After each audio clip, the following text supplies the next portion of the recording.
going on, guys? Zach, the RI Chevy guy here. Big project today. I'm taking the transmission out of the 87. Start with by removing the console, and gotta take off all of these T15 bolts. Got two 10mm bolts in here to take out as well. All right, got that out. Now I'm gonna remove the shifter.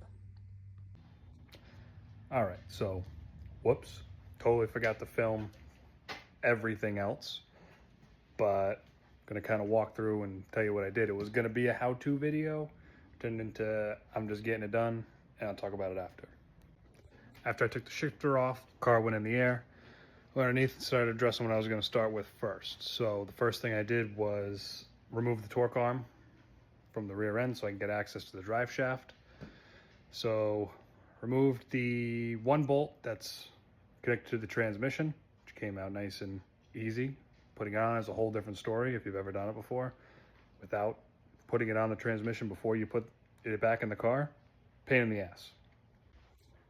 After that, take the two bolts out of the torque arm that are connected to the rear end, then you've got access to the drive shaft.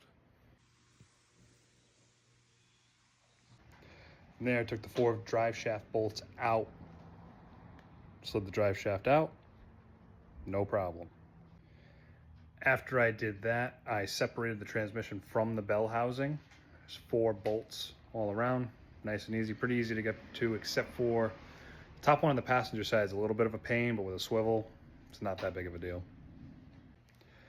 Then I took the 4 bolts that hold the transmission cross member to the body, took those out, slid the transmission out, almost dropped it, didn't, we're good.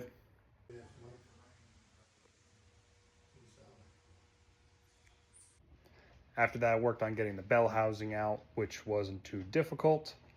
I just removed the 9/16 bolts all around and comes right on out.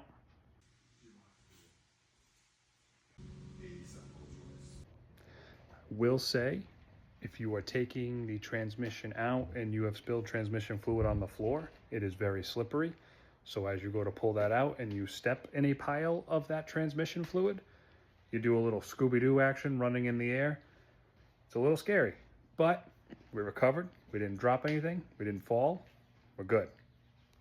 Now all that's left is going to be taking the clutch pressure plate flywheel off and getting ready to put that in the black car. Heard back from the transmission shop, should see that early this week, and then that'll go in the red car.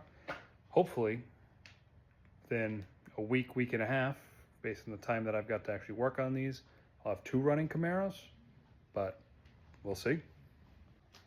Thanks for watching. Catch you guys in the next one. Peace.